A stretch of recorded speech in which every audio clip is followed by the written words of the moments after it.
Oh yeah. How are you doing?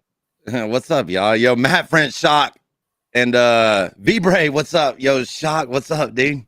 What's up? Yo, Greg Zen, what's up? VA Tomato in the house. What's up, man? How you doing? How are you? So Matt and Mike, I hope y'all had a good week, huh? Had a great week. Yep, me too. Busy as always, but yeah, no, it's been good. Good deal, good deal. 1 second. Matt, you wanna yak for a second while I type this out? Yeah, no worries. How are you, Mike? You okay?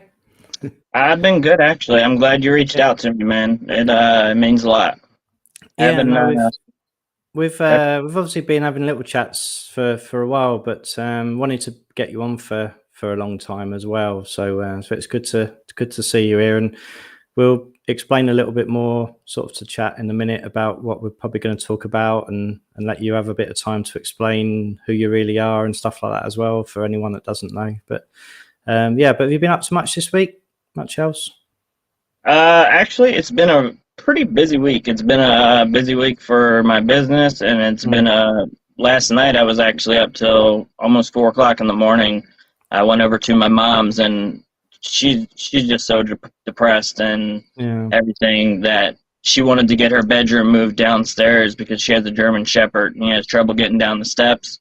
So I got all of her stuff moved downstairs so she could sleep downstairs last night. So she's happy as can be now.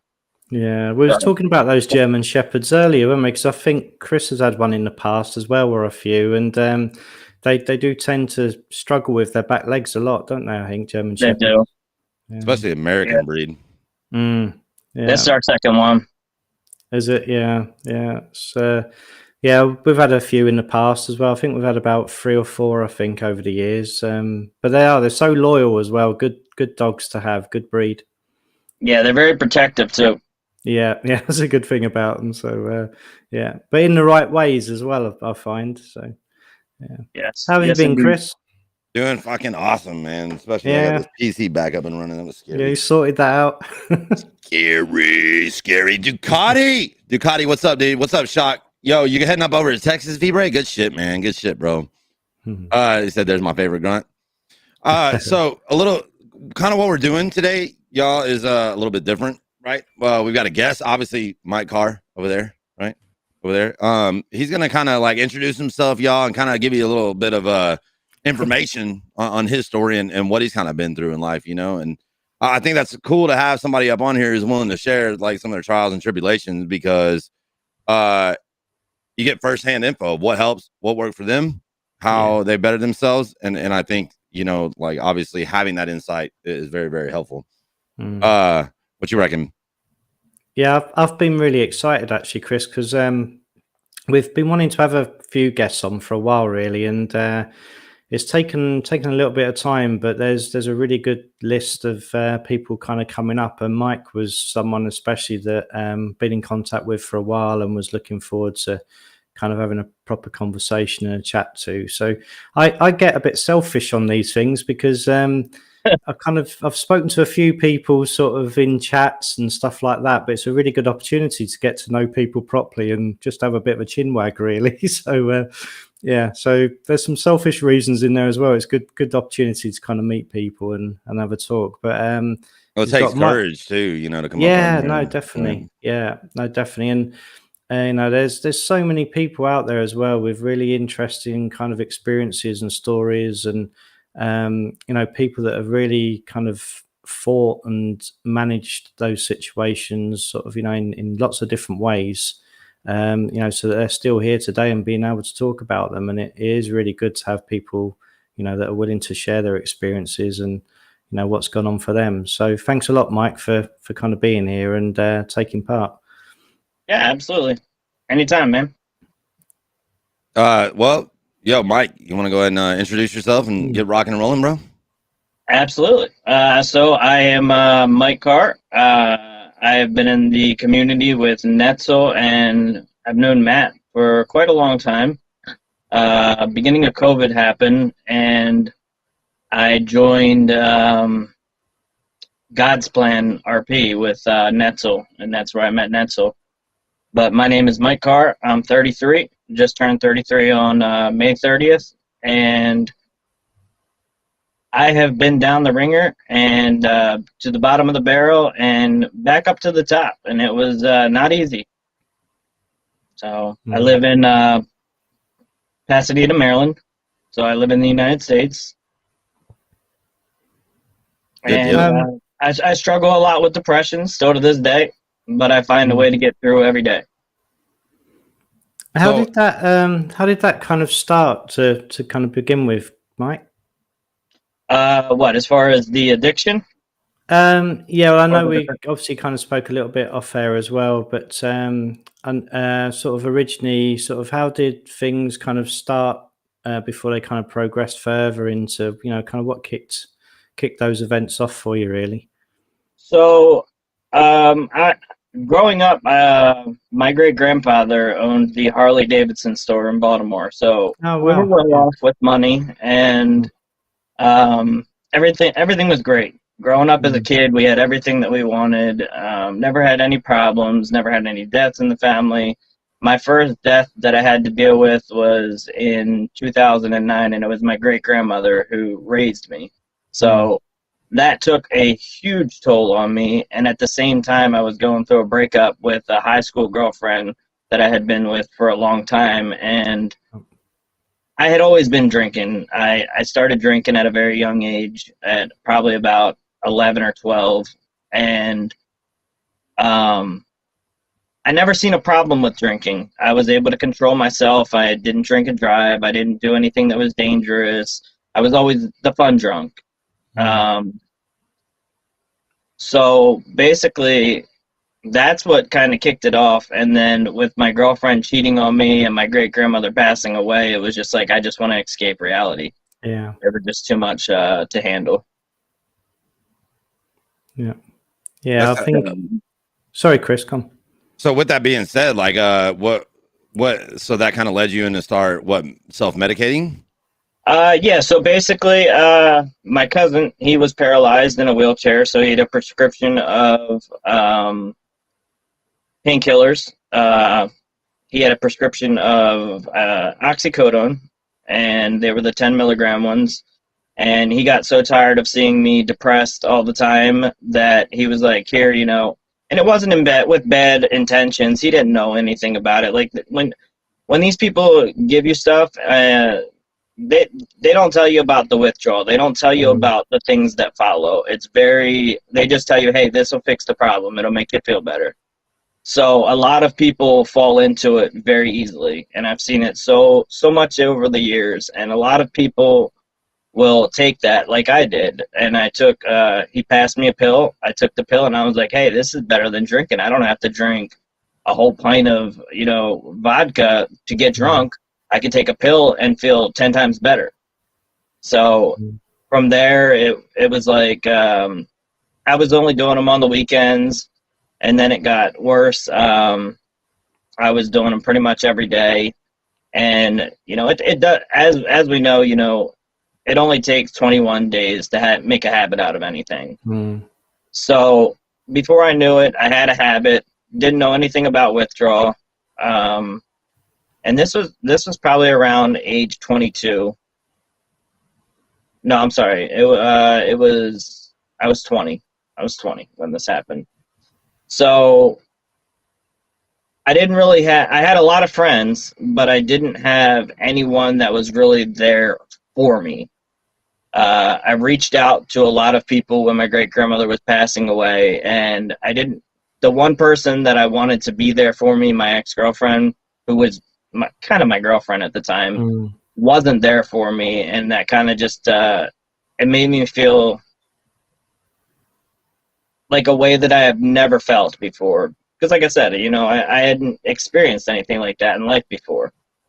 So I took the weak way out. I decided to continue to, instead of fighting it, I took the Band-Aid and did the pills. And then of course with the pills you build the tolerance, and with the tolerance over the years you have to take more and more. And then when they took the Oxycontin off of the market, prices of everything skyrocketed. And when you're a drug addict, you don't have money. It's very hard and very far between that you find yourself a functioning drug addict, someone that can hold a job and still, you know what I mean, be able to use every day. So what I did was, you know, I sold here and there, and I was able to afford what I could get. And then when they shut down OxyContin, prices went up on everything, and I went to move to Tennessee. And when I went to move to Tennessee, I thought that I was moving into a better atmosphere with family. Turns out that was even worse.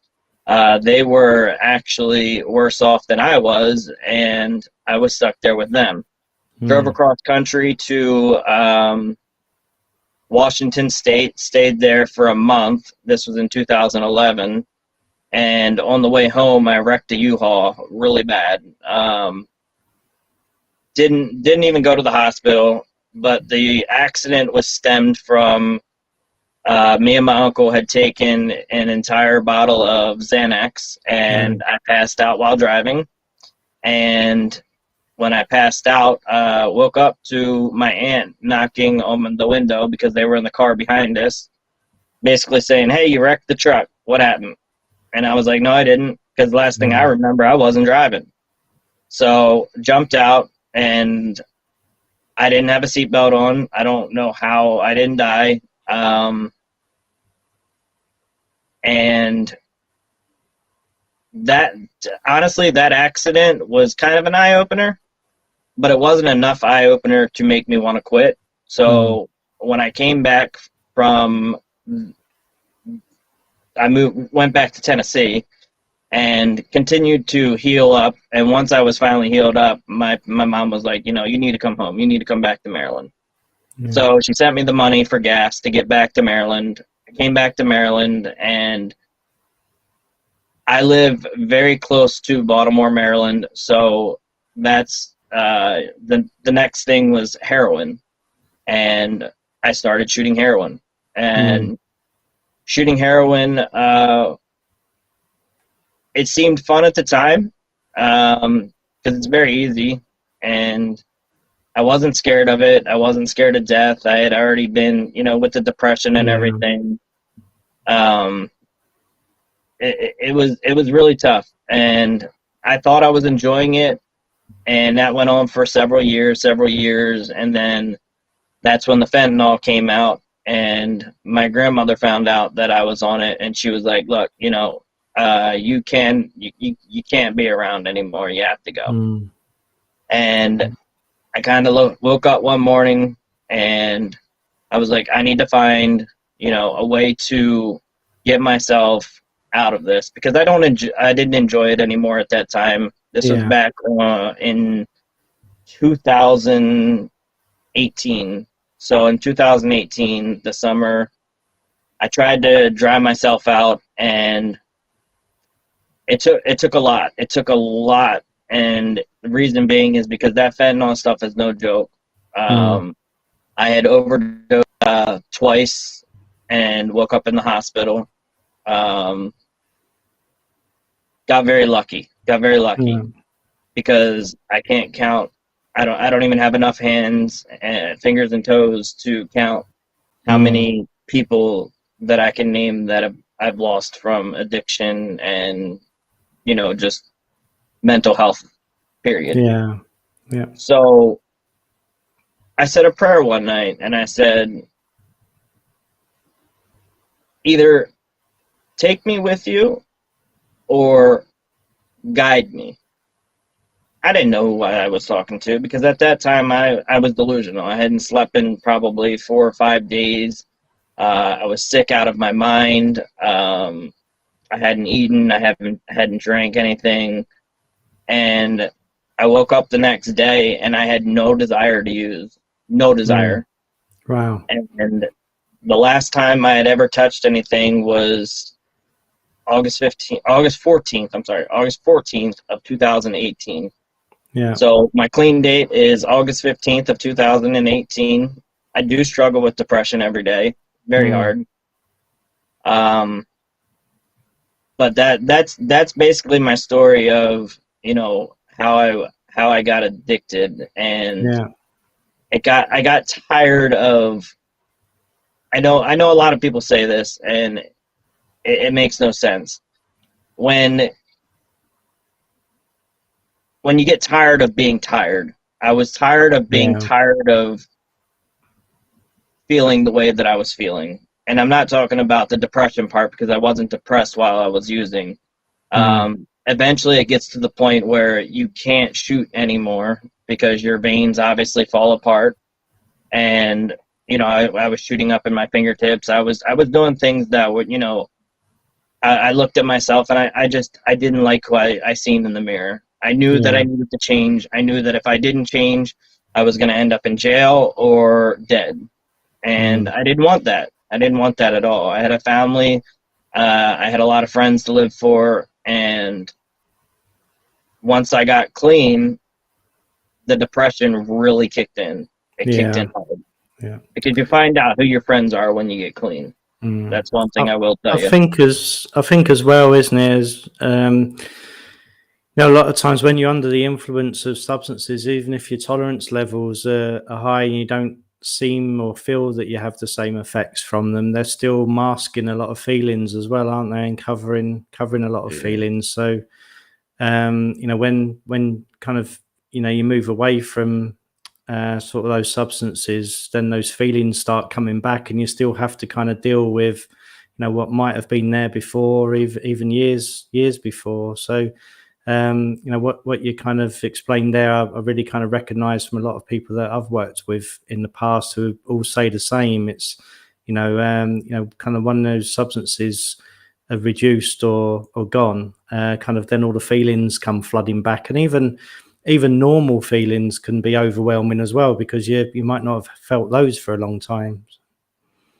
Yeah, it got to the point where I didn't even know what somebody would say, you know, what's normal, and I didn't know what normal felt like at that point. And when I did get sober, it was like I just got hit in the face with my great grandmother who had passed away in 2009, and then the breakup. So all it was just masking all of that stuff that I would have had to put up with and deal with, and it would have been a lot easier had I not picked up that pill that day, because it probably would have only lasted a couple days of, you know, getting over or grieving. You know, everybody grieves different ways. Everybody, you know, obviously has their own problems and issues that they go through. But I can tell you that when I got clean, everything just came. It was like it all just poured right down on my head. Yeah. And I had to deal with it step by step. Because no matter where you go, there you are. You know, exactly. You can only run from yourself for so long. You know what I mean? Yeah, and running from yourself is not easy. There's a lot of people in the chat, man, just saying it takes courage and shit to stay clean and shit like that. So, I mean, obviously, I have a shit ton of respect for you for it. You know what I'm saying? I do have a question though, and leave it up to the cop side of me and start asking this. But how accessible, how easily accessible was the pills, the heroin, the fentanyl? Is it just a matter of getting around that crowd, and then it's just right there all the time? It wasn't even about being around the crowd. It's so, like I said, you know, with living close to Baltimore, as long as you had the money, and a lot of times you didn't even need the money, you could literally drive right up the street, and people, you know, they would give you testers to get you hooked or whatever.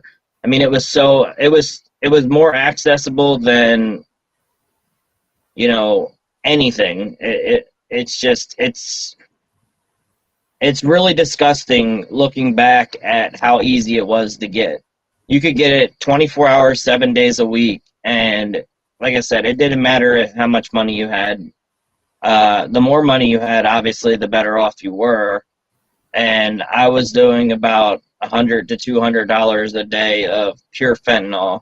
I wasn't doing, you know, so it was really bad. And it took me downhill, and I lost everything. I had a lot. When I was 14, I worked for a PC repair company, and I was making over $100,000 a year. And you know, after saving all of that money and having 3 vehicles and on my way to buying a house, had a girlfriend that, you know, I thought I was going to marry, and then here this all hits you, and it's like boom, and then it's all gone so fast because you want to get high all the time in the beginning, because that's what it's about in the beginning, is getting high.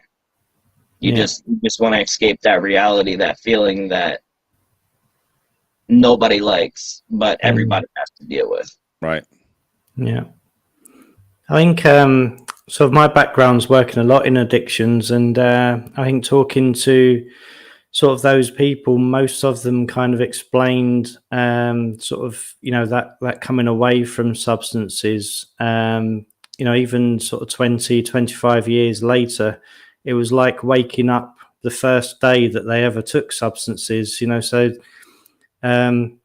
so it's still really stuck in my head what you said about sort of those feelings and sort of the masking of that, because it really, you know, stuck out so much how people would explain that. It was, you know, it was like waking up on the first day, you know, sort of before they ever kind of took anything, and you have to kind of deal with all that grief and those feelings again, and the loss, and you know, plus, as we've said as well, readjusting to kind of telling the difference between you know, those, I hate the word, but normal kind of feelings of, you know, being happy, being sad, being a bit anxious, you know, or a bit nervous over certain situations, things like that. So it really takes some adjusting to kind of get to. I know you said, like you said or explained that you'd said a prayer sort of one night, and, you know, kind of that was, you know, the next day you never used again. But was it, that sounded, it probably wasn't, but it sounded quite easy. But did you have kind of cravings after that time and things like that? What were the steps and the battles that you had to fight? So obviously, when you're on fentanyl, it's such a potent drug that yes, I did for the first year. I did take methadone, and I detoxed off of it very quickly. Because I had taken it in the past. I was court ordered when I would get in trouble. They would court order you to go be on methadone. But when I was on methadone in the past, I used the whole entire time. I didn't care. So at that point, when I realized that, you know, I wanted to straighten up my life, and I wanted to be clean and feel normal again, I tried to dry myself out. I literally laid on my mom's floor on a air mattress for I think it was like two weeks, and it was just getting worse every day. So that, you know, I pretty much said a prayer, and a lot of people don't consider being on methadone being clean. I still count that as my clean time. However, I did start methadone on August 15th of 2018, and I could have continued to use. There's a lot of people that do, and I could have stayed on it for the rest of my life, but I didn't want to. I went in knowing that what I wanted, and I worked the steps, and I had a great counselor. You know, it was just, everything was pretty much just placed right there. I was never a strong believer in God, and, you know, I was always told when I went to these AA classes or NA classes that you have to find this higher power. It doesn't matter what it is, but you have to find a higher power. So I was like, you know, I don't know what my higher power is. So I just kind of, you know, I looked at this guy and I was like, I don't want to feel like this anymore. I don't want to do this anymore. It's not fun, and I don't want to live if this is what my life is going to be. And I said, but at the same time, I don't want to take my own life. So that was when I called the methadone clinic, and they explained to me, like, you know, there's no, it's almost impossible for someone that was using as much as I was and had been using for as long as I was using to not have some kind of help with, you know, like methadone or Suboxone, something like that. It's just a matter of abusing it. Let me ask you this, right? So somebody in the chat, Miss Robbins in the chat, right? She says, my brother says withdrawals is part of the reason he's still using. He's tried 3 to 4 times. He's gone back each time. It's a nasty process for some, right? So what, if you, like, we'll get back on track with what you're saying. I just want to get this out because I think it's very informative. Like, as a family member, what resources do you think that they can provide to somebody? Obviously, like, I'm not talking specifically about how, you know, sometimes you just need to let people hit rock bottom. I get that. But as far, let's say you're past that, right? But like, for example, Miss Robin, her brother is not able to get clean because he just can't handle those withdrawals. Like, what are some resources that she could recommend to him in order to make that happen? You know what I'm saying?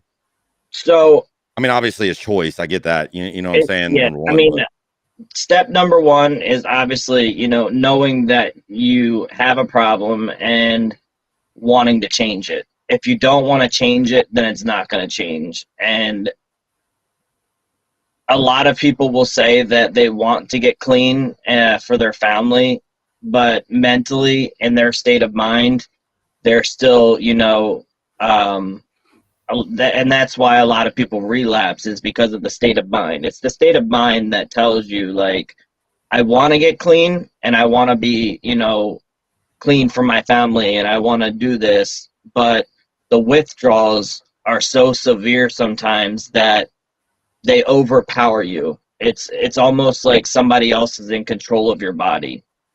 Imagine having the flu times 100, and that's what it feels like. So knowing that you can just go spend $10 and feel better, it takes a lot of willpower and a lot of strength, or somebody that is going to not allow you. So basically, you know, tell you like, hey, you know, you're not going to do it. If I had somebody there to, you know, talk to me, talking is one of the biggest things. If you communicate with someone, they're going to feel better about it, and it'll help them realize that they don't need that. They can keep fighting, and that strength in you gets stronger when you have someone that you can communicate with. Because if you're sitting there by yourself, your mind is obviously going to just keep going and going and going. It's going to mess with you, and it's going to tell you, you know, hey, all you need is that one pill and you're going to feel fine. Just go get it. You know what I mean? Yeah. And I went through that for years, because people would ask, you know, how much clean time do you have? And I'm like, I've never had any clean time. So, yeah, I mean, it's just like you said. I mean, it's all about willpower. You have to want to do it. Yeah. And there's a lot of people that want to do it. They just don't have the strength, or maybe they're not ready yet. I mean, you have to be 100% ready and willing to put in all the work that it takes. Now, as far as like on the medicine side, though, is do you think that methadone is a good tool? Right. Oh, I also know that some people can get stuck on that. You know what I'm saying? Right. I saw too where somebody in the chat was saying that they're still like hooked on methadone or whatever. So do you think that it's more of like that'll help you though? Luckily, I went to one of the best clinics in basically probably my area, and the doctor there wasn't one of the doctors that was all about the money, you know, and keeping people on it just for all of that money. Because there's a lot of methadone clinics out there that they don't care about the patients. They don't care. They don't want them to succeed. They don't want them to get clean, because they lose that client and they lose that money.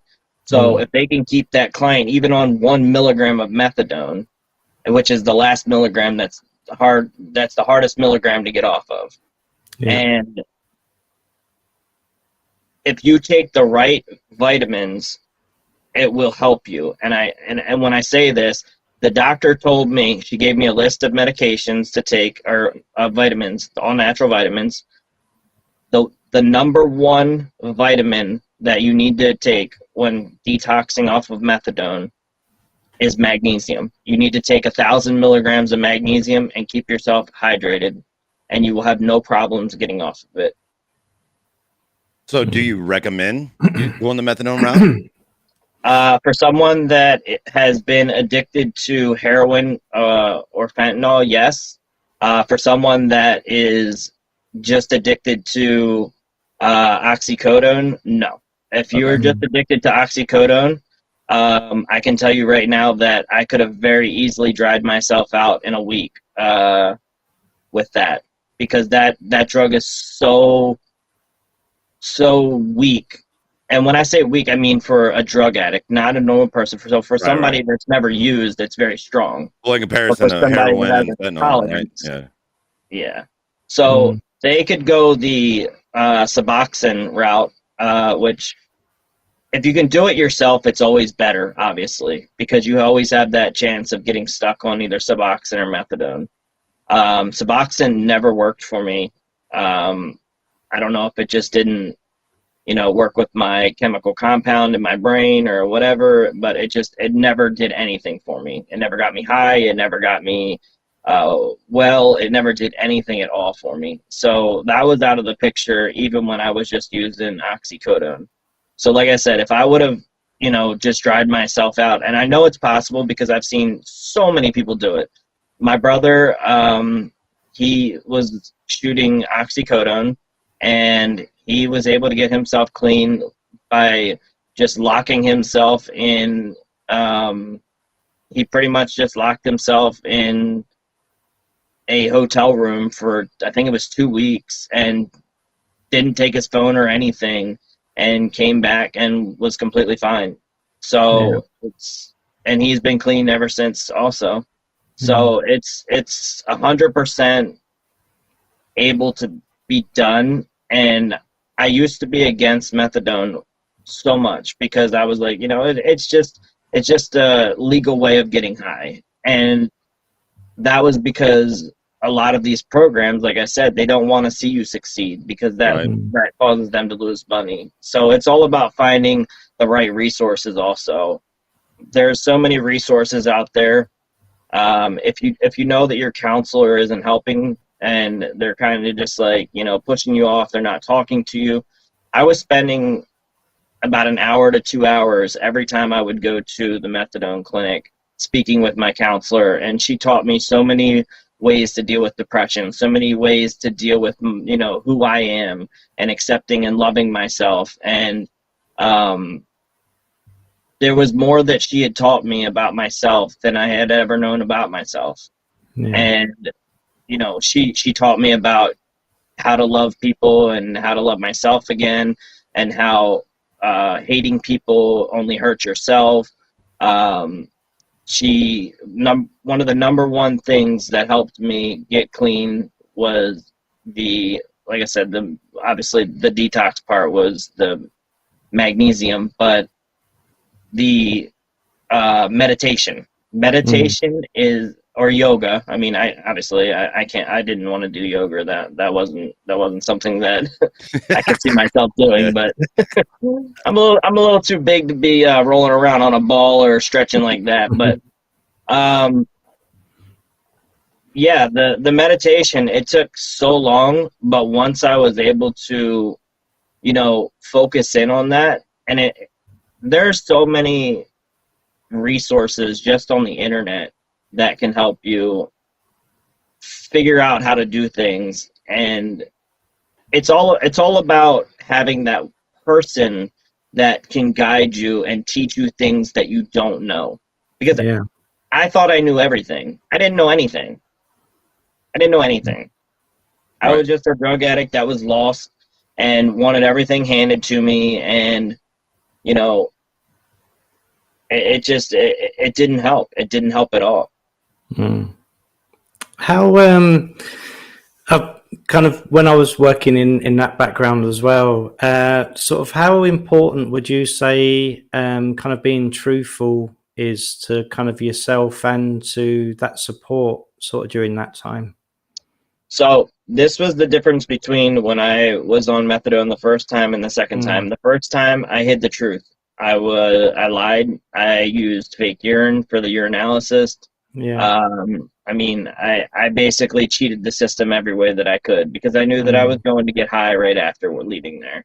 I was doing it because I was court ordered, and if I didn't do it, then I knew that I was going to be in trouble. So I did it for that reason. I wasn't ready to get clean by any means. So truth is, telling the truth and just getting anything that you have on your chest that's bothering you off of your chest to someone else, someone that can't judge you. It's got to be someone that can't judge you or isn't going to judge you. And having that right counselor, or it doesn't even have to, I keep saying counselor, but it doesn't even have to be a counselor. It could be a friend. It could be just somebody that you don't even know. And that's like, why. So like at church, you got people at church. Like sometimes, like I know, when I used to go to church a lot, right? Like I was aware that they had counseling programs that were free. You know what I'm saying? Yes. So I definitely think the options are out there, right? Yeah, and I'll get into that in just a second. So after getting clean, obviously, like you said, you have to deal with all of that, that you were supposed to deal with or should have dealt with. So when all of that happened, I basically laid around this for a couple of years, and I was just basically working, and I would go to sleep. I wasn't living my life. I never went anywhere. I never did anything. I was self-isolating, and the depression was really getting to me hardcore. Yeah. And I got so bad that at the age of 32, I was laying around just waiting to die, like a 90-year-old would do. You know what I mean? Somebody that knows that their life is, they've lived their life, and it's like, okay, life's over. And that's what I was doing. And I was so depressed, and I didn't want to believe it. I didn't want to face the facts. So even after being clean, there's still that battle that you have to fight every single day. You have to fight every day.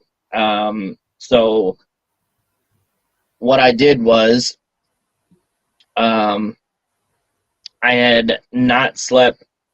I was streaming and stuff like that. And also finding a hobby. Finding a hobby will help you so much, more than you will ever know. Yeah. There's times when I was on the methadone that I didn't even take the methadone because I found a hobby that was making me happy. And so a lot of it is mentality. If you're thinking about it, you're going to be like, oh yeah, that's right, I need my methadone. But if you're not thinking about it and you're having fun, like I was spending, sometimes 15, 16 hours in the city. And when I say city, obviously, 5 MRP. Right. And my mind was just, that was my escape, my hobby, my escape from reality.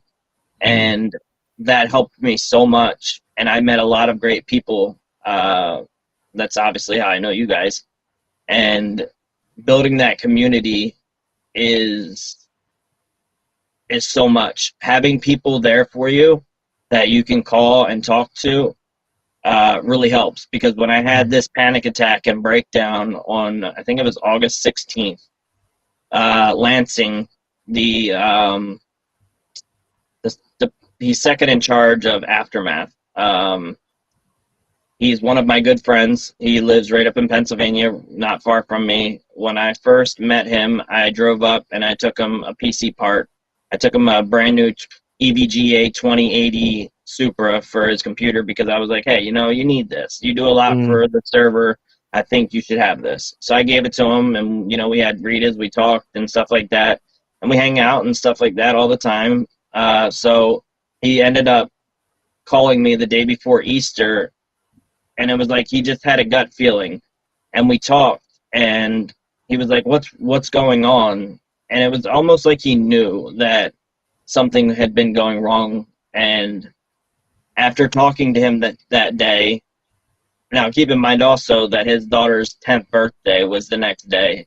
So he should have been preparing for that. And he was nice enough to actually talk to me for 3.5 hours and make me realize that I had let my higher power go.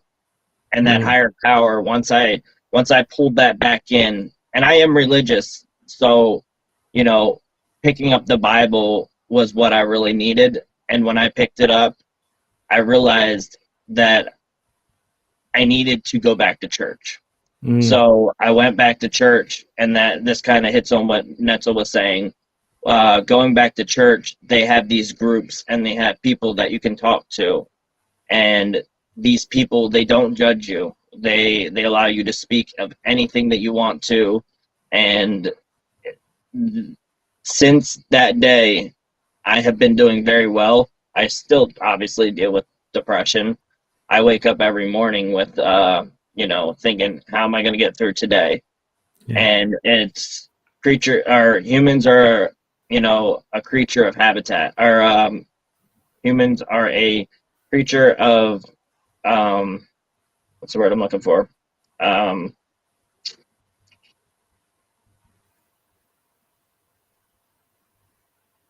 Wait, what is it like? Did you mean habit, or? They're a creature of habit. All right. So basically, I was laying around, so I needed to just get up and start doing something. My hardest thing was getting out of bed and just forcing myself to do something. And he was like, well, just, get out of bed, take a shower. Even if you have nothing to do that day, just get up and do something. Yeah. And, once you start doing that every day, it gets a lot easier. Yeah.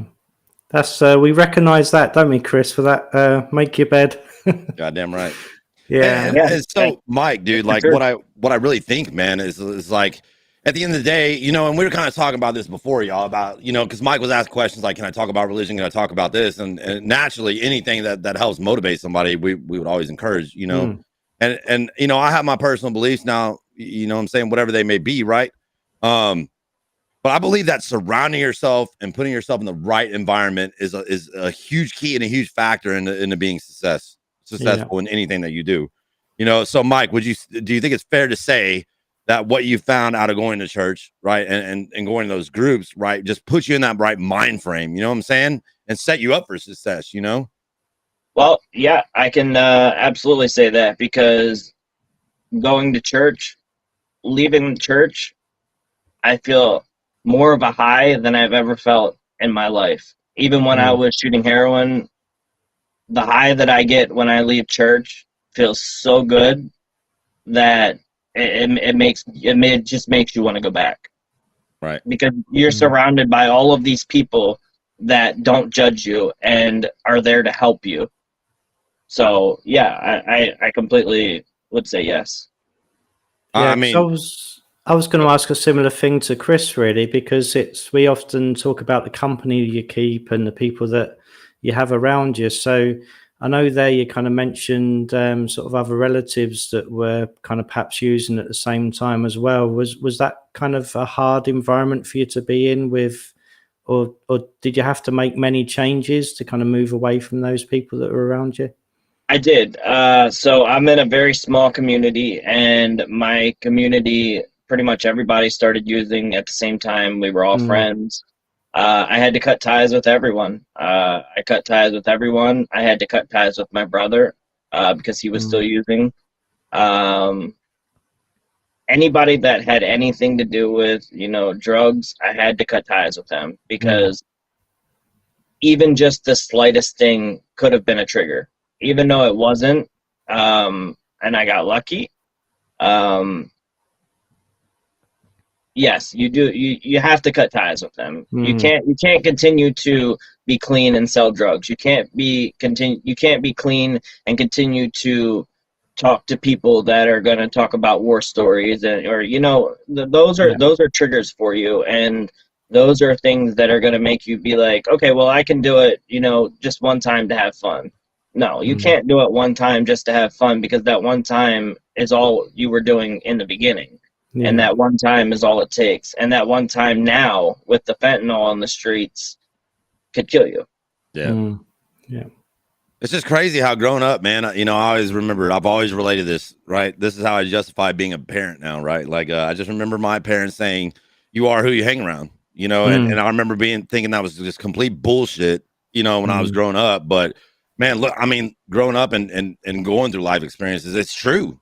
Right, it's true. You are going to be you're going to be a product of what you choose to surround yourself in. Yeah. I think it's this kind of takes me back so much, really, because sort of my background was heavily around sort of working with addictions and as an addiction counselor and working with the homeless and things like that. And over time, sort of I realized that the techniques and the qualifications I had in that environment kind of transferred over into sport really well. And the same things that we're talking about at the moment kind of really do transfer across to that well, because when you're kind of performing in a sports kind of environment, if you're kind of hanging around with people that are moaning and calling themselves unlucky and complaining about the environment and the equipment and the facilities that they're being asked to perform in, that sort of thing, that only kind of drags you down. So I'm quite often these days, my kind of work's kind of 50-50 split, I suppose, between everyday kind of issues and sports performance, up until kind of professional level. And I'm encouraging people all the time that want to be champions to do something different and to kind of move away from those groups and those people that are around them that pull them back. And there's a lot of techniques and kind of knowledge that Mike's talking about that is such a powerful way of working, because you're talking about working with people that are under the influence of substances, and having quite serious kind of daily sort of issues in their environments. So for me, it just made common sense, really. It was just such a powerful way of working that if you take it into something like sports performance and things like that, where substances aren't a factor, the results are instant. Whereas someone kind of like Mike, it took him quite a long time and years, and things to kind of change his situation. But in another environment, the same kind of methods kind of work really quickly, which is something I recognized quite a few years ago now, about 20 years ago altogether. But the connection, it just takes me straight back to working with sort of, in that environment and helping people in those situations. And something that I really realized during that time for myself is that I could work for someone for 5 or 6 years and not see much of a change, although you might see, small minor changes, like even health improvements, things like that. But then there'd be the day when they'd walk in and they'd have a glint in their eye of where they'd just clearly had enough and they didn't want to live that life anymore. And you knew then that from that day, things were really going to change. And I think Mike had a similar day to that, where it was just, I've had enough of this. I'm tired of being tired and tired of being battling. And it's a story that I've heard so many times, but unfortunately, there's so many people as well that just don't make it through to that end process. So, it's great that Mike is one of those people that has, and he's here talking to us today. So, Mike, are you proud of yourself? Yeah, I'm very proud of myself. That was my main goal, was getting clean. Dealing with the depression is a whole different story. I still struggle with that, and I still am trying to find resources. And obviously I reach out to my friends. If I didn't have my community of friends online, I wouldn't have anything, because when you stop using, you lose all your friends. You really don't want them, but at the same time you lose them anyway. So the community that I have built is a very great community, and being able to, I know that I could reach out to Matt or you, Chris, at any point in time, and either of you would have an open ear. And I have hundreds of people that are the same way. It's just all about having a community.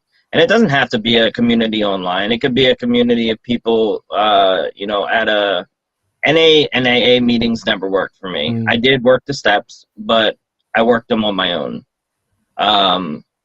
I found that the meetings were kind of more of just like a forced thing by judges, and that most people were still using while they were there. Right. So you know, as you look around the room, you see people literally nodding out. So it wasn't a place that made me feel comfortable. And the people that spoke, you know, I didn't feel comfortable because of the fact that you can't speak in most of the meetings. There are some that I've learned about recently that allow you to speak about religion, and religion was what helped me. And I don't push religion on anyone. I don't preach it.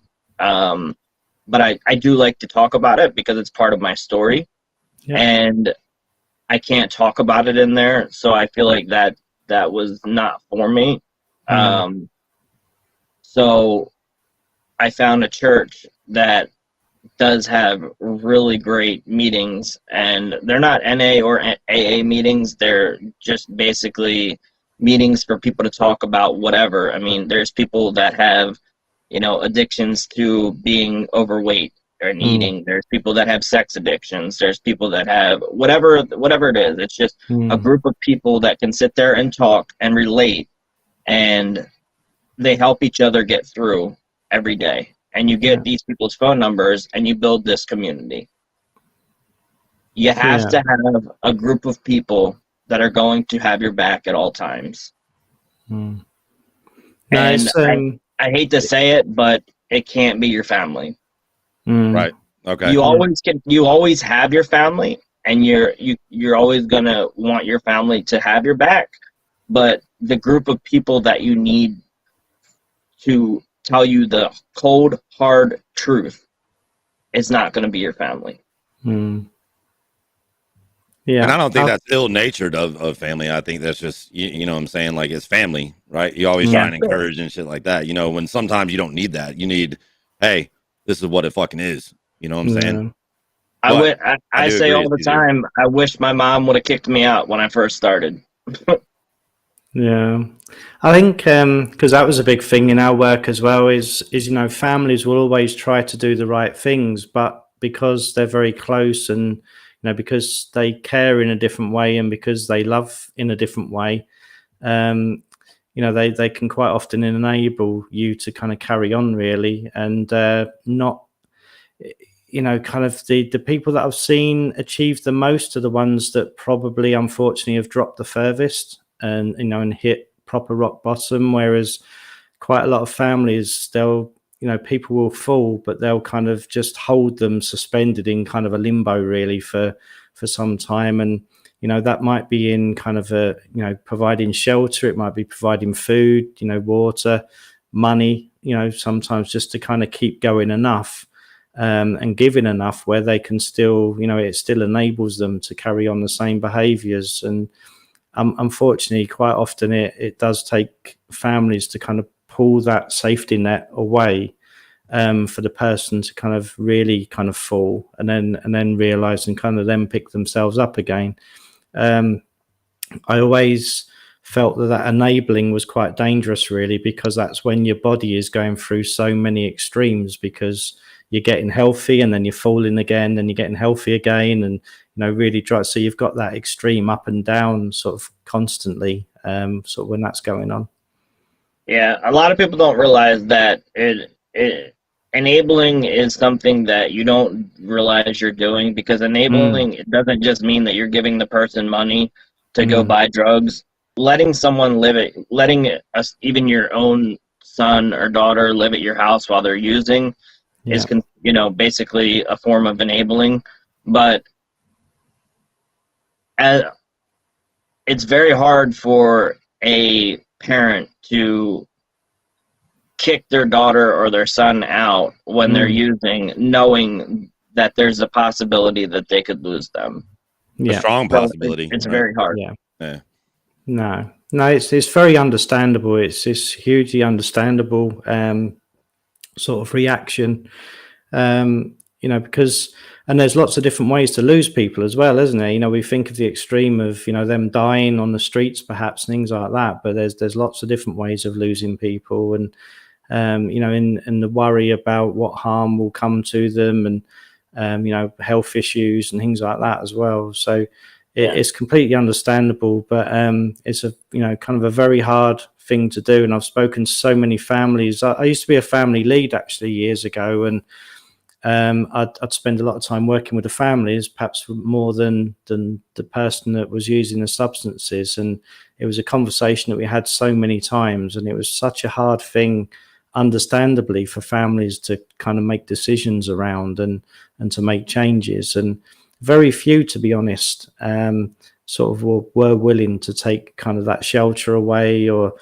I always kind of used to suggest, a lot of it's about behaviors that you're kind of willing to put up with, really. So I always used to suggest, if you, keep contact, don't lose contact. You don't need to lose contact, but, put rules in place. So, if you're together with that person, is that there's certain rules that you stick to during that time. You even if it's like you don't steal off of each other, or you're not abusing and swearing at each other and things like that. So, and then if that behavior is there and is shown, you can kind of say, look, this isn't working today.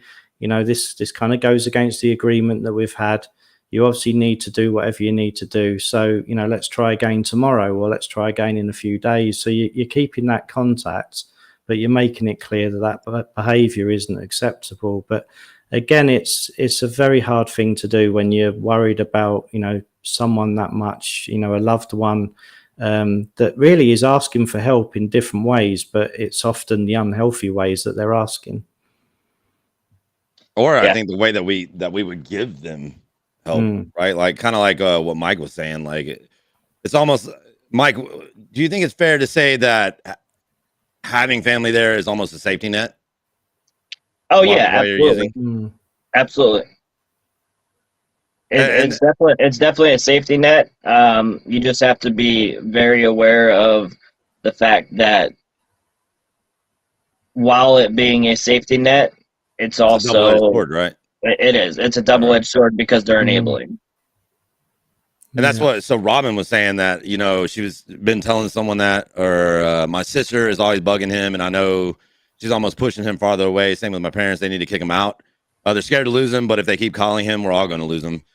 Yeah, and I mean that's the truth. Absolutely, 100%. And how? So I guess the question would be like, Miss Robin, how do you convince your family of that? Are you even able to? I mean, those are your parents. Like I don't really know what evidence you could take to them to have that click for them, because I'm sure they would click for it for anybody else, but it's their kid. So like it's so fucking hard, to just walk away from that. But it's almost what could be the saving grace sometimes, That's sometimes a good way of looking at it, really, Chris, is if you're able to, is asking them, if this was your friend, what would you do?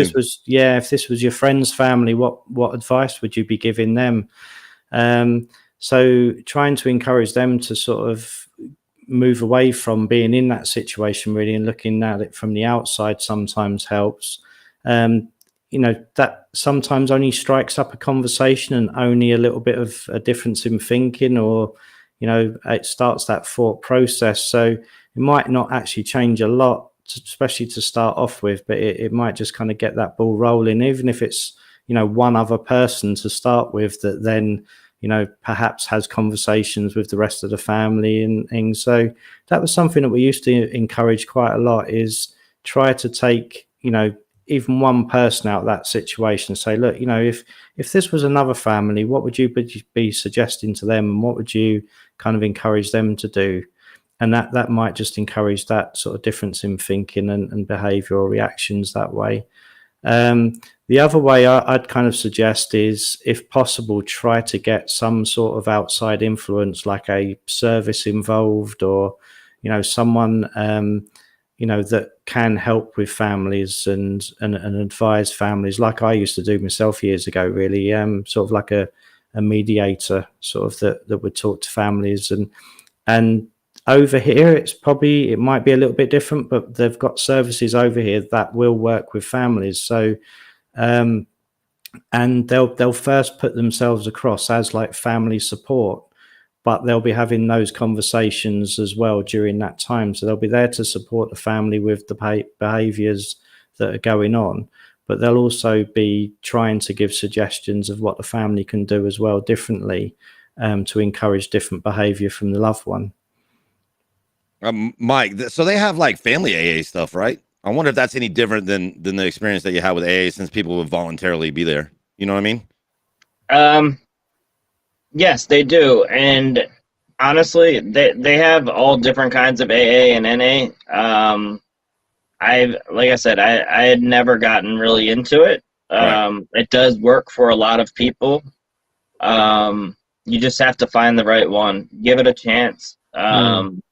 If you go in there and you don't feel anything, go back again. Give it another try, because it's all about finding the right place.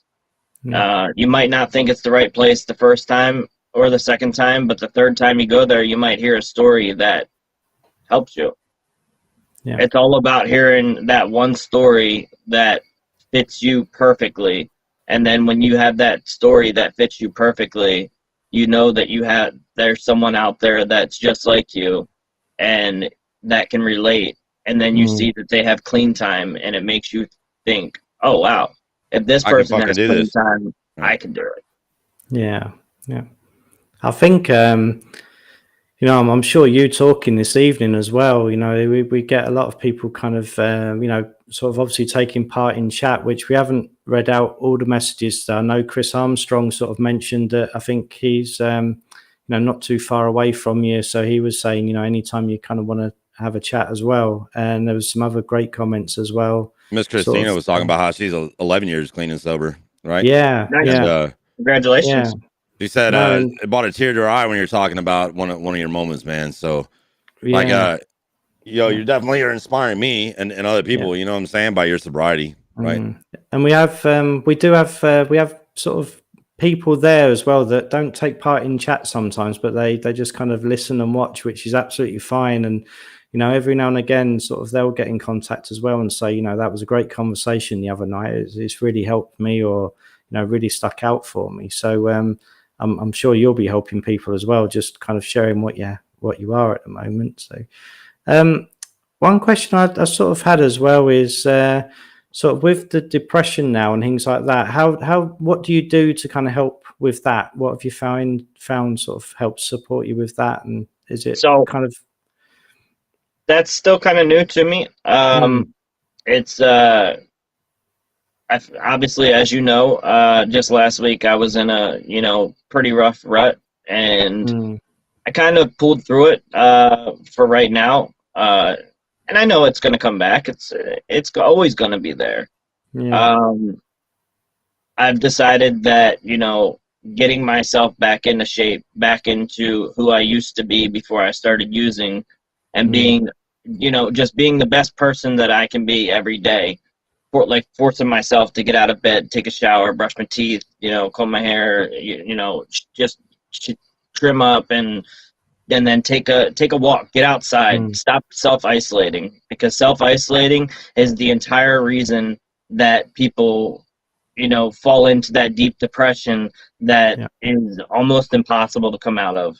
You look for other people for help, when really you can just step outside and take a walk around your community. And you might bump into somebody. You might end up talking to them for a few minutes, or, you know, you can go to a park. I love this park that we have by us, and I can sit on the water after my walk and, you know, talk to people. And nowadays there's so many people that can relate to it, because, you know, mental health is a very, very big issue nowadays. Yeah.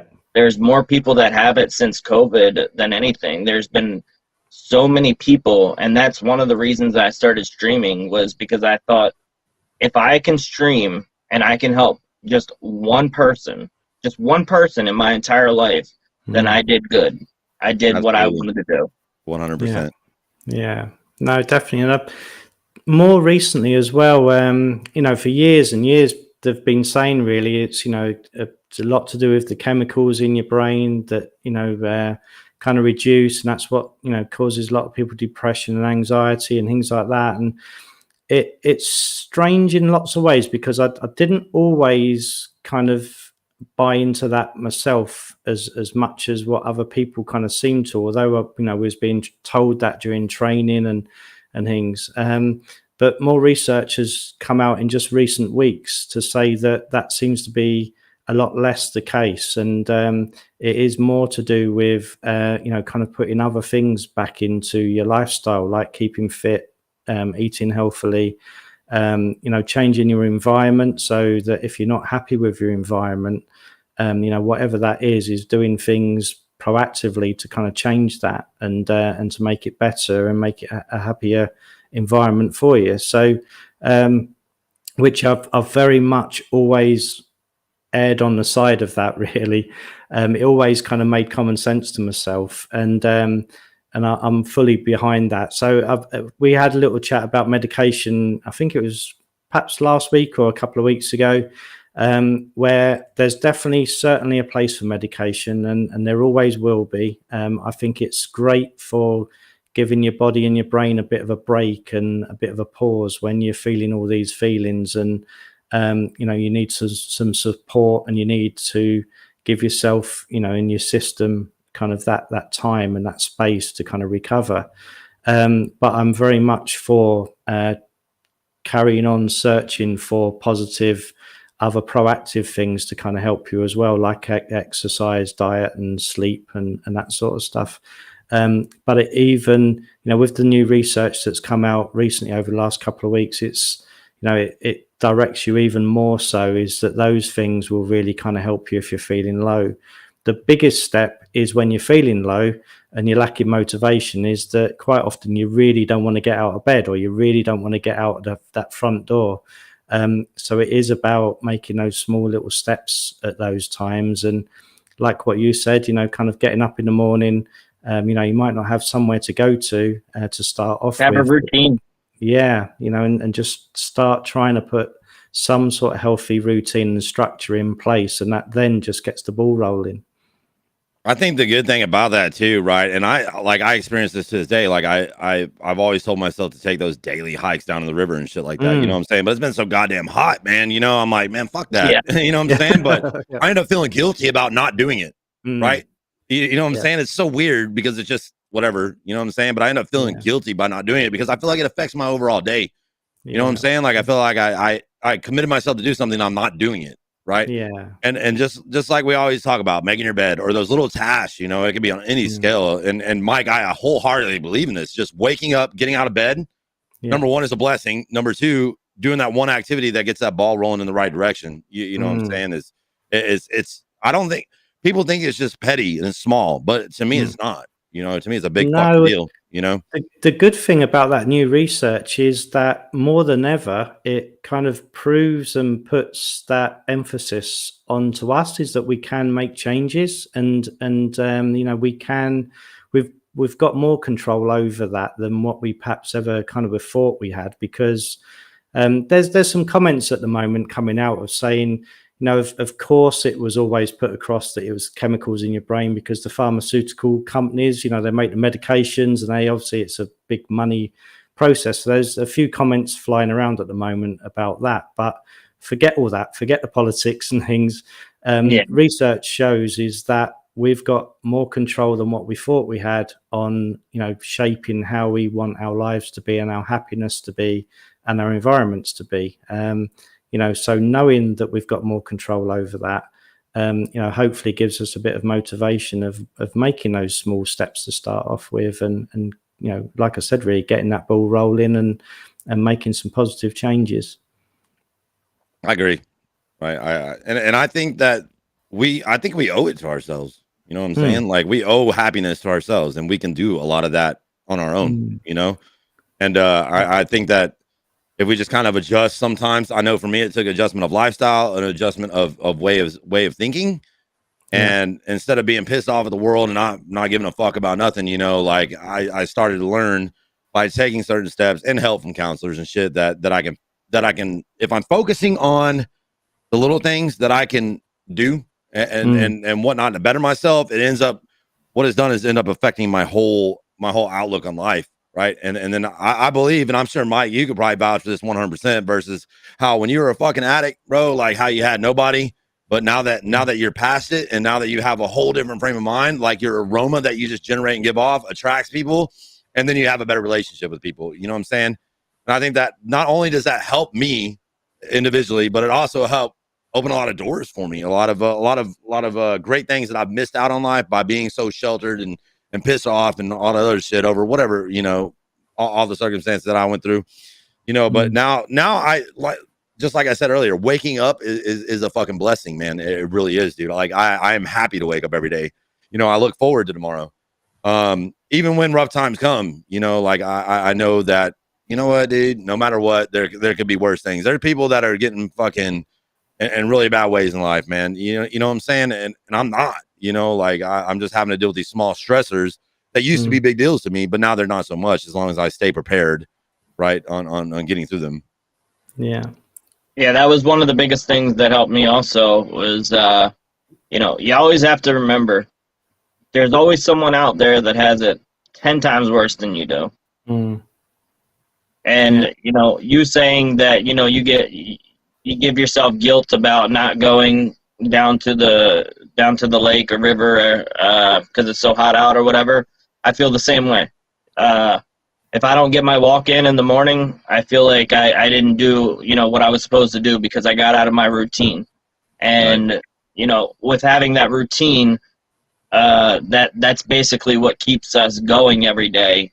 And if you don't have that routine or you mess it up, you kind of feel bad, or not feel bad, but blame yourself for messing up a routine that you had set just because it was hot out, and that's not an excuse, right? But you got to remember that it doesn't matter about what we look like. It doesn't matter about weight or whatever. You have to love yourself no matter who you are. If you don't love yourself, then you can't expect anybody else to love you. That's right. Yeah. No, definitely. And I've had that in my mind since you've said it as well, Mike, because I noticed that you said that, because of your depression and that you're always going to feel that way. But I always question that because the only thing I'd say from that is try not to kind of limit yourself really, because you may find out that that's different and that's not actually the case. So I understand why people kind of say that and how you might feel that, but I'd kind of try to encourage you not to limit things like that really, because one day you might find different is that, that depression's gone because your life is full of other things and you've made those changes and stuff. So you never know. It's absolutely. Yeah. One day, one day you might find that that's different. So. Yeah. Do you think that a lot of the depression comes from all the years of being in the position that you were in, or do you think that, 100%. like, I guess what I'm trying to say, do you feel like maybe that what you're feeling is a little more elevated because you weren't coping with it or learning how to cope with it throughout all that time, and maybe like the addiction is stuff that masks it, so now it's just all still kind of rolling back in even after all these years? So I think the depression that I have 100% stems from my addiction and using 100%. I don't think that I would even be depressed or having any kind of depression. I don't know because who would really know? Down a different path, but growing up, I never had any depression. I was always a happy kid. I was always, the happy person. Even when I drank, I was always the happy drunk. The depression part really didn't kick in until after I got clean. So that tells me personally that the drugs are what, messed up the chemical imbalance in my brain. And, I've done a lot of research on drugs and, how long it can take before you feel actually normal and how long it can take for your receptors to start working and be clean again, how long it can take before your dopamine start working again. So, yeah, and Matt's 100% right. Maybe it might just be that, I haven't been clean long enough, and you don't get clean overnight. You didn't become an addict overnight, and you're not going to get clean overnight. So, That's also another thing that you have to recognize is a lot of people want to see changes. Just like when you work out, you want to see those changes immediately, right? Yeah. So when you go to get clean, you want to see those changes immediately, and it's not going to happen. You're going to have to fight that.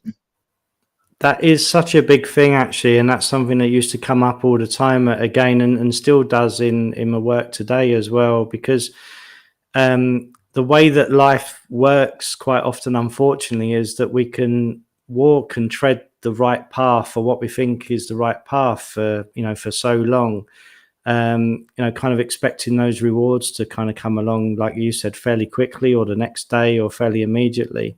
But unfortunately with life, it kind of can hang on to those rewards and not let them go for quite a while. And then all of a sudden, it will just kind of hand them over to you and go, oh, there you go. You can have those now, or you deserve them.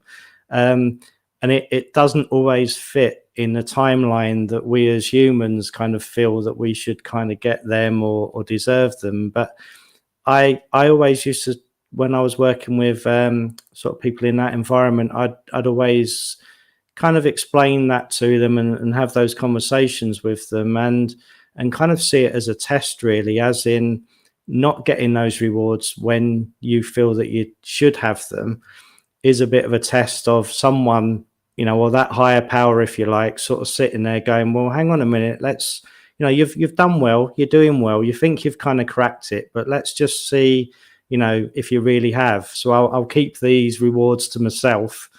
And, let's test you a little bit more to see whether you really are going to stick with it. And if you are really going to still carry on walking this path. And what I used to say to them is, just keep on that path, keep walking it, keep knocking on that door. One day the door will open and the things that you kind of want and the goals that you've set yourself will be the other side, or they'll just be around that corner. You just got to keep looking around that next corner, really, haven't you? And, until you find them, until you get them. But it's just how life works, really. It doesn't give you those rewards when you feel that you deserve them, when you should have them. But you just got to dig in there and keep going. Yeah, and that's another big thing also is you have to set yourself goals. You have to have, your long-term goal is obviously going to be getting clean, but what are your short-term goals to getting clean? Yeah. And as long as you follow those goals and you're completing your short-term goals, you'll get to that long-term goal. Yeah. Absolutely. And that's how you receive other little rewards, because you're making those little goals as well. So rather than waiting for life to hand over those bigger ones to you, like a relationship, like a house, like a job, like your family, kind of forgiving you sometimes for mistakes you've made, those sort of things. By setting those smaller goals, you're then getting other rewards for the things that you're doing on the way to those bigger ones, like you've said. So it's a really good point, actually. Mike, so let me ask you a question here. Are you in the ChrisNetzelGaming Discord? Let me check. I should be. I'm gonna send you an invite if you're not. I might have left it because I did a Discord clean out. But yeah, I have to do that shit all the time, bro. I feel you. I'm gonna send you an invite, bro, if you don't mind. Yeah, send me an invite. That way, if people have any questions or need to talk to you, maybe if you don't mind sharing, some of your time for anybody that kind of has. I will share my time for anyone. It doesn't matter who you are. I will talk to you. It doesn't matter. I'll wake up in the middle of the night. It doesn't matter. I will talk to anyone because I know what it's like to have, these feelings and need to talk to someone and not have someone there. So anybody that needs to talk, I will always be there for them. Doesn't matter if I know them or not. I will always be there for them. So I think I like Shock Soldier's comment there about if the door doesn't open, use a breaching tool. Yeah, make that shit happen. Hell yeah, bro. Hell yeah, 100%. But I think what I'll do is I'll make a channel in that mental health section too, Mike, right? And then I'll title like one specific chat channel, like, a drug addiction, and then that way we can kind of limit, go on a little more specific subjects as time progresses and these more guests keep coming on and stuff like that. Like, I'll have like one specific channel for drug addiction help or conversation or whatever. And then that way you can turn all notifications off except for that one channel. Because I know how, listen, dude. Oh, yeah, absolutely. Trust me, I 100% understand about Discord and have way too goddamn much, right? But I think that would probably help with year end too. You know, if we title that one, because you can actually go in there and physically turn off all notifications with the exceptions of certain channels, right? I literally just muted your Discord, but yeah, I get what you're saying. Yeah. So if you go in those settings and those notification settings, you can like exempt the like that one channel from notification settings, or just randomly check it or whatever, you know, right? But I would like to have you here as like a rep for kind of that, you know what I'm saying? Because if anybody's qualified, right, definitely you know what I'm saying? Yeah, I appreciate that. And if you guys ever want some other people, I have a couple people that would be great to come on here and speak that, you know, are the people that helped me and got me to where I am. So they probably would have a lot more advice. They have more clean time, and they could, you know, help a lot more than I can help. But yeah, I mean, I'm always willing to help anyone.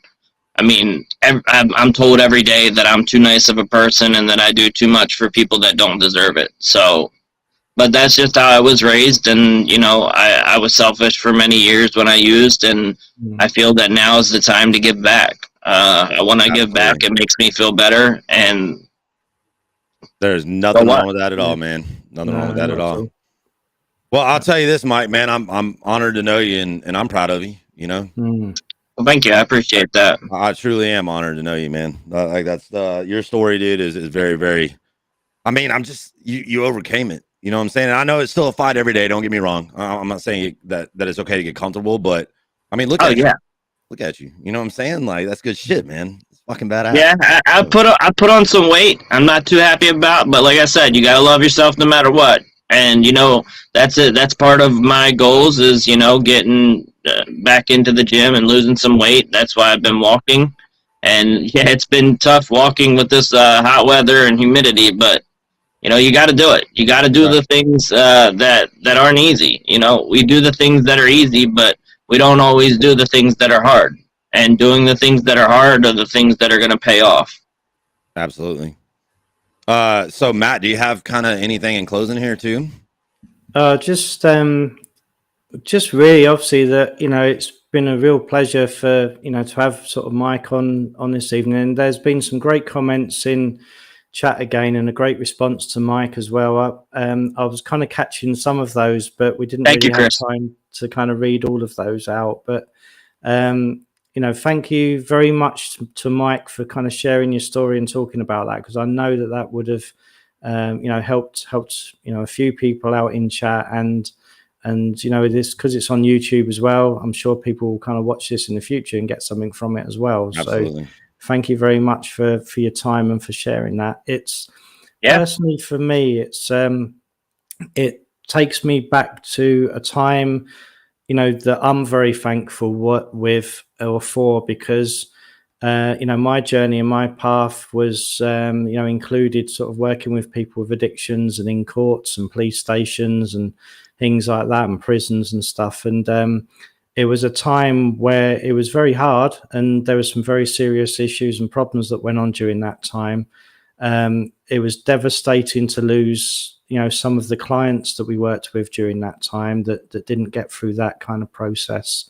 But at the same time, I felt privileged in doing that because of the people that I met, and the journeys that, you know, I kind of was able to sort of share with them, and to see the success stories from that as well. And you've really reminded me of that time, Mike, as well, and kind of, you know, really made me think about how thankful I was to sort of meet the people during that time, and have that training that I've used sort of in other ways since, really. So it's been a great evening for me, because it's just taken me back like a few years to, you know, and reminded me of a lot of people that, you know, I wonder kind of what happened with them and where they are now. And I hope that they're in a similar position to yourself.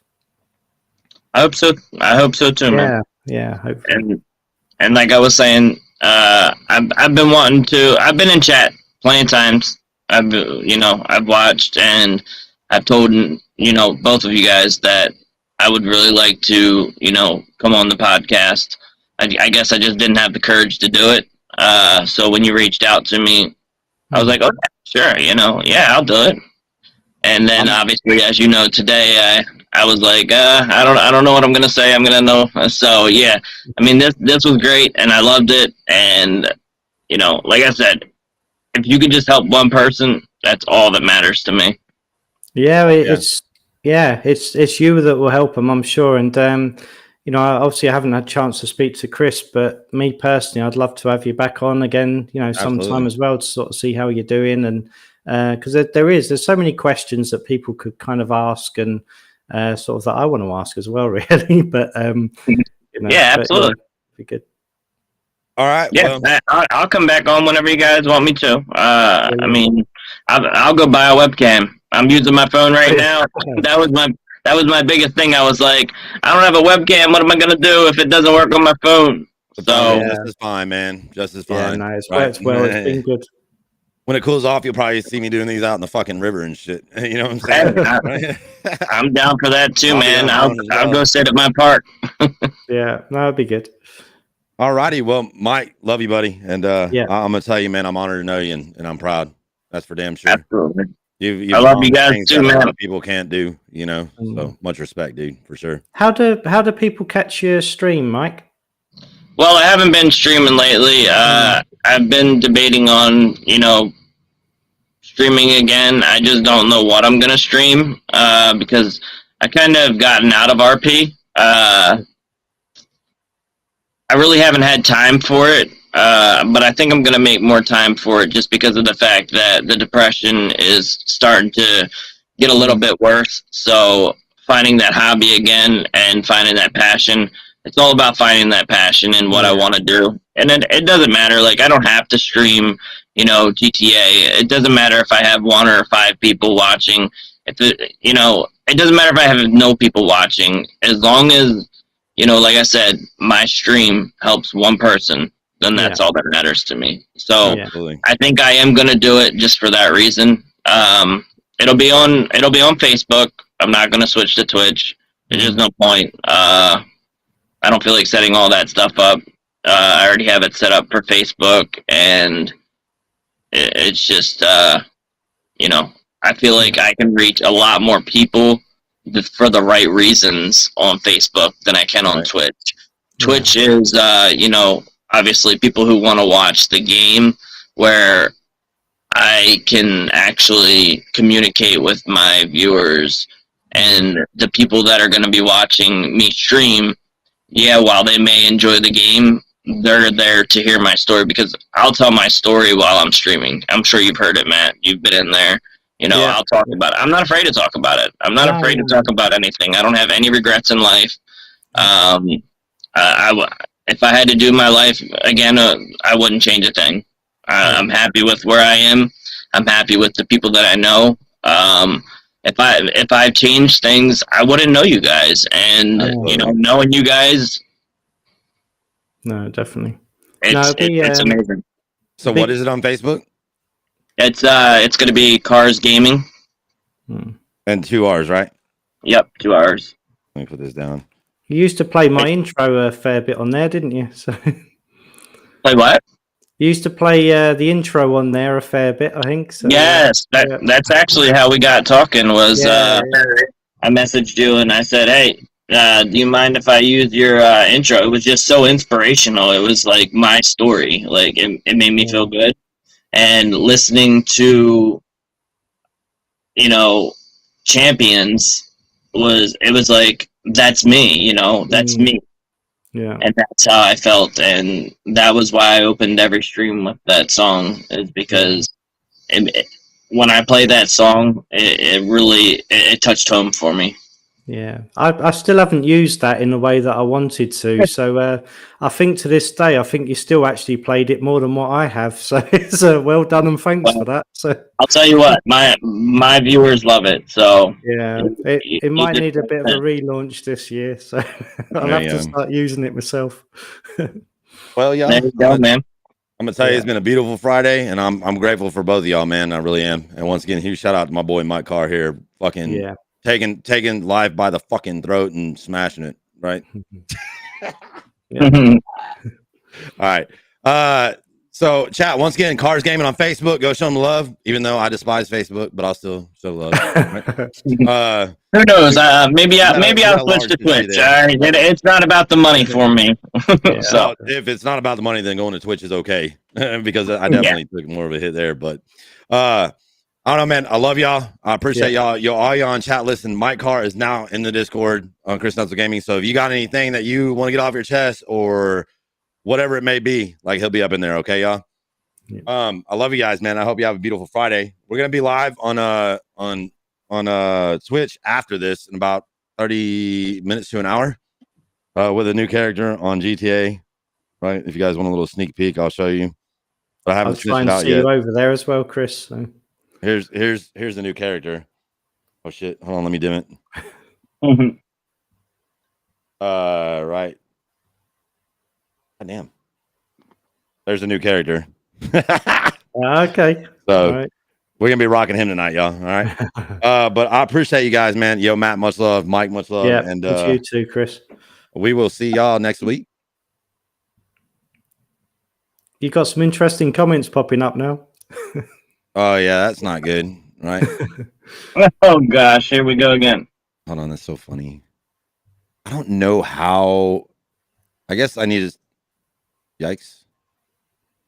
I really need to I think monitor it on the dashboard as well. You know what I'm saying? Yeah. There might be like an auto mod or something that you can get for that. I don't know.